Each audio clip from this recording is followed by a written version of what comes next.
এক অদ্ভুত এবং এতিম ইসলামের জন্ম দিয়েছেন মোল্লারা। সম্মানিত বন্ধুরা, আসুন এই বিষয়ে আমরা জেনে নিই আসলে সত্য কিনা। আমাদের দেশের যত মক্তব, মাদ্রাসা, এমনকি মসজিদও চলে সাধারণ মানুষের দান খয়রাতের টাকায়।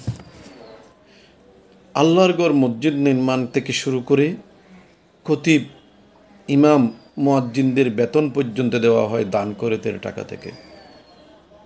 মসজিদ নির্মাণের সময় মাইক লাগিয়ে ফাড়ায় ফাড়ায় খয়রাত করা হয়।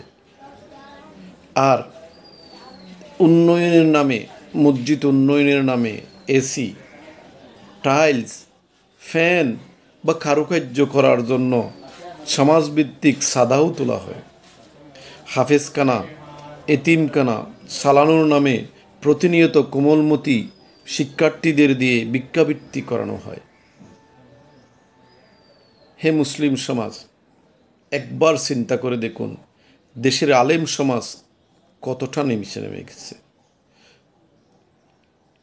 ইসলামের প্রারম্ভিক যুগে আমাদের নবী করিম সাল্লাল্লাহু আলাইহি ইসলামের সময়, খুলাফায়ে রাশিদিনের সময়, সাহাবীদের সময়, তাবিনদের সময়, তাবিনদের সময় এদের কিছুই ছিল না, এসবের কিছুই ছিল না। সাহাবীদের যুগে, তাবিনদের যুগে, আমার রাসূলের যুগে বা খুলাফায়ে রাশিদিনের যুগে ইমামদের বা ইমামতি করে কোনো বিনিময় নেওয়া হতো না। ইমামদের কোনো বিনিময় বেতন ভাতা দেওয়া হতো না। কেননা মসজিদে বসে গোত্র, সমাজ, এমনকি সমগ্র রাষ্ট্র পরিচালনা করা হতো, যাবতীয় বিচার কার্য সম্পাদন করা হতো। আর এই পরিচালক ছিলেন, বিচারক ছিলেন স্বয়ং ইমাম।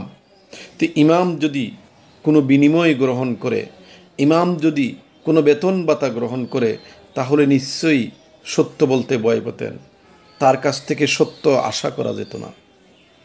কিন্তু যেহেতু তারা কোনো বিনিময় নিত না, তাহলে তারা কোনো কারো আন্ডারে ছিল না, কোনো ব্যক্তির অধীনে ছিল না, তারা অধীনে ছিল একমাত্র আল্লাহর, তারা আন্ডারে ছিল একমাত্র আল্লাহর, তারা আনুগত্য করত আল্লাহর। তাহলে তাদের কাছ থেকে সত্য এবং সুন্দরটাই আশা করা যেত। এই ইমামরা কারো তোয়াক্কা না করে, কারো রক্তচক্ষুর তোয়াক্কা না করে সঠিক বিচারটা করতে পারত। আর তখন সমাজটা, গোত্রটা, রাষ্ট্রটা ছিল কত না সুন্দর, কত না মহিমান্বিত। মহান আল্লাহ এই বিষয়ে তার পবিত্র কোরআনে বলেছেন, তোমরা তারই অনুসরণ করো যারা তোমার কাছ থেকে বিনিময় চায় না, বিনিময় কামনা করো না। সূরা ইউনূস 21 নম্বর আয়াতে আল্লাহ তাআলা এই কথাটা বলেছেন। আর এখন চলে সম্পূর্ণ উল্টাটা। এখন আল্লাহর ঘর মসজিদ পরিচালিত হয় পাপিষ্ঠ মানুষ দ্বারা, যারা বিচার নিয়ে ব্যবসা করে, যারা সুদ ঘুষ খায়, যারা মদ, ইয়াবা, গাঁজা খায়, নতুবা তাদের কাছ থেকে বর্গা খায়, পার্সেন্টেজ খায়, যারা মানুষের হক নষ্ট করে, যারা ইসলাম সম্পর্কে ইসলামের ইটাই জানে না, তারাই এখন মসজিদ কমিটি হয়ে মসজিদ পরিচালনা করে, ইমাম, খতিব এবং মুয়াজ্জিনদের পরিচালনা করে।